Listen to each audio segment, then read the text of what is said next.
Hey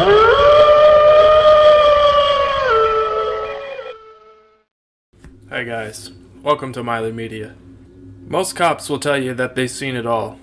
It's the nature of the job to be exposed to virtually everything America has to offer, from the weird to the hilarious to the disturbing. But what about the paranormal? So I'm going to share the scariest, strangest, and the most unexplained things they've seen in their careers. Don't forget to subscribe, share the video, and let's get right into it. Several years ago, I took a 911 call for a family reporting that their teenage daughter was possessed. They claimed there was no possibility of drugs or history of mental health issues, which I of course didn't believe for a second. Family members were holding her down, and I could hear two people screaming at each other in the background. I asked the caller to tell whoever was yelling at her to stop. The caller said, "It's her." I responded that I knew it was her, but whoever was yelling at her at the same time to stop. The caller again said, It's her, both voices. I kid you not, it was the creepiest thing I have ever heard. I have been doing this for 25 years and have heard many things. I know of man's inhumanity and the terrible things people do to each other, but this was a different kind of evil. I was clearly hearing a young girl screaming at the same time an adult male was yelling back. I couldn't understand either language, but they were clearly two different voices. The family swore both voices were coming from her. At the same time, it made my skin crawl. The lieutenant listened to the tape later, and he looked at me and said, "Do you ever wonder?" Yeah, I do. Number 2. I've seen a lot of things in my career. Things that would make a citizen doubt my sanity. From being dispatched to chase a UFO to responding to calls of ghosts. But the most unusual thing happened to me was witnessed by several officers and one dispatcher. One evening, I had brought in a guy for domestic violence, and as he was a bit rowdy, I was joined in booking by a sergeant and another patrolman. I'm in the process of booking Mr. Tough Guy when I glanced into cell number 1. There was a guy in there, short haircut, glasses, white t-shirt, just staring at us. I ignored him because I didn't want him to start banging on the window demanding a phone call or something. So I finished the booking process and escort Mr. Tough Guy to his cell. Walking past cell number 1, guy in the cell just stood there, never saying a word or moving. We all then leave booking and go about our business. Sometime later, the sergeant asked me to check the paperwork for the prisoners to see if any were ready to transport to the county. I grab the paperwork and go into booking, do a head count. Cell number 1's empty. I panic and tell the sergeant, who also panics, and he began to make phone calls to the detectives to see if they had moved the guy or had released him. They all say they didn't go into booking at all. I then checked the computer and paperwork again, and the head count was accurate. No one had been placed in cell number 1. We go to the dispatch office to check the surveillance video for booking. We rewind the footage to where I can be seen booking my prisoner. We fast forward to the point in the video where we all walk out. As soon as we walk past the door, the guy in number 1 blinks out of existence. We are all freaked out by the occurrence, believe you me. When we tried to transfer the video to a DVD and USB drive, the guy in the cell did not appear. We still hear and see stuff every now and then, and the prisoners in the detox can be seen talking to someone in the direction of cell number 1, even though it appears to be empty. To this day, I'm wary of going into the booking alone. Number 3. I answered a welfare check call one night, late, between 2:30 and 3 on an elderly woman who lived next door to the caller and had not been seen for some time. This night we were having a bad thunderstorm without the rain. I get to the complainant's house to speak to her first, wondering why she called this time. She tells me the lady next door is in her 90s, lives alone, and she has not seen her in weeks. She explained that she has called, went over, knocked on the door, but the lady will not answer. I start thinking she's probably deceased, and has been for some time. The car has a 3-inch layer of dust on it. The mail is piling up, and no lights are on. First I walk to the side door. I knock on the door with my flashlight, knocking loud enough an elderly person with some hearing should hear it. After a few minutes of no response, I turn around and walk into the backyard, looking at the windows, and find that everything is okay. The complainant is with me and saying she doesn't know any relatives of the lady. I'm sure by now that she's probably deceased. I walk to the front of the house and notice that her blinds are up in the front window. I can see the glow from inside. However, I'm not tall enough to look into the windows, which are probably 7 feet off of the ground. The complainant runs next door and grabs a bucket for me to stand on. I get on the bucket, and bingo, I can see the living room. The glow was from a TV which was on a blue screen, and it was bright enough I didn't need my flashlight to see in. I looked first at the floor to make sure she had not fallen there. Couch, recliner, everything was empty. The telephone home base was blinking red with the missed calls and voicemails. From the living room was a hallway that was dark and I couldn't see down it. Using my flashlight, I could only see an open door down the hall. Still, no signs of life. I turned around and told the complainant that everything looked okay and nothing was disturbed.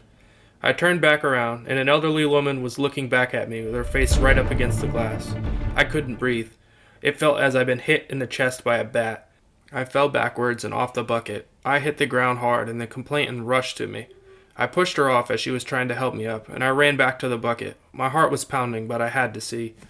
By instinct, I had my hand on my gun. The other was up on the window. I looked back inside and saw a frail elderly woman standing in the hallway wearing a long nightgown with her back to me. She turned her head to the side and looked at me with the corner of her eye, and then slowly walked out of view, down the dark hallway. That unnerved me. I got down and looked at the complainant, who was standing there with a puzzled look on her face. All I could say was, I saw her. By now, the wind had picked up and it began to rain. I began to walk back to my car by the road, and I turned back to the complainant and said, "Don't come back here." I got into the car and drove to the PD. I never found out about the lady who lived there. The complainant didn't call back, and the house now has different tenants inside. Some things are better left alone. Number 4. Over 20 years ago, I took an alarm call at the old PTA building across from the courthouse in Austin, Texas. The alarm had already gone quiet when I showed up with a senior officer. We found an unsecured door slightly open on the east side, so he posted me there while he finished the perimeter and other officers arrived. I was staring right at the door when the alarm activated again, and the door slammed shut in my face loudly. The senior officer ran back to my position and asked why I closed the door, and I told him I didn't. We called for K-9 and the dog arrived shortly. I went in with the K-9 to clear the building. We found nothing, but the entire time the dog was acting very strange. Like someone was in the building, but he wasn't picking up a scent. We secured the building, and the key holder showed up and said, "Well, you know the place is haunted, right?" There was a secretary that worked there about 30 years, and after she died, she kept showing up for work. Papers fly off the desk, doors closed, sightings, the works. We both told the key holder the next alarm call there was his. Number 5.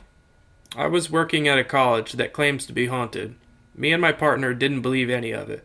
We go into Clark Hall, which has classrooms, and start propping doors open with desks.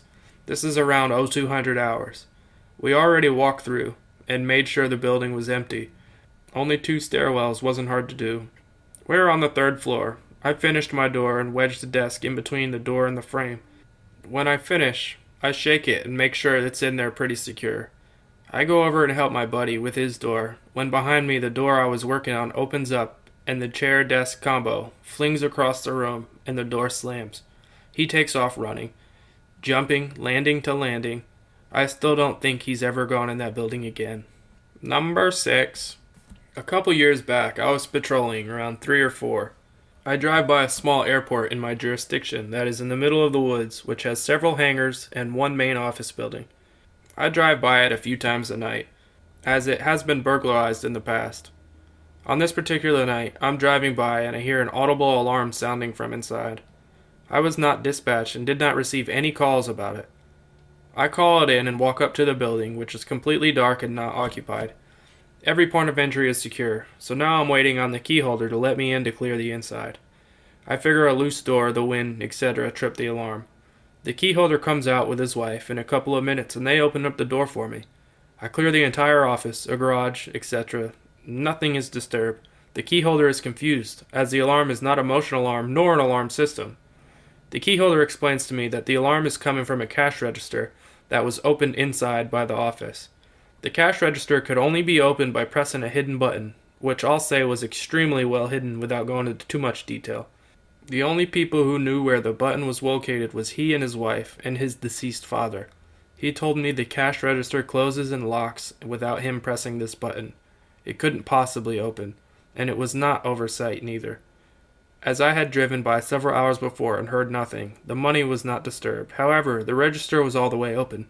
The key holder smiled and told me that his father had created and owned the airport before he passed away, and that airplanes in this place in particular were his passion and his life's work. The key holder told me that he believes his father does things like that to bring his family to the airport just to say hello and make his presence known. I don't have any other explanation for it. Number 7. I work on county roads and I had a signal 100 at 3, and my closest bathroom was 30 minutes out. So I pulled down a dark gravel road and started my business. I felt like someone was watching me. Looked toward the rear bumper of my unit, and approximately 20 feet behind my rear bumper, I saw a shadowy figure standing there. I stop and zip up, and yell out to what I thought was a person. I got no reply from the figure. I started to apologize to the figure, thinking it was his land, and the owner coming to see who was peeing on their driveway, but no response. I then go into tack mode and demand them to show me their hands and identify themselves, but no answer. I finally get smart and I use my light to see who it was, and as the light passes over the area, the figure was gone. Keep in mind, this conversation was about 20 seconds long, and I just saw someone standing there. I look around and I hear no one running through the brush. I turn to get back into my unit, and I take one more look back and see a shadowy figure move towards me from west where I saw it. Needless to say, I got in my unit and sped off because bullets were not going to stop this spirit. Alright guys, if you made it this far, I really appreciate it. I work pretty hard on these videos, and to show your support, you can subscribe, share, and comment and let me know what you guys want to hear.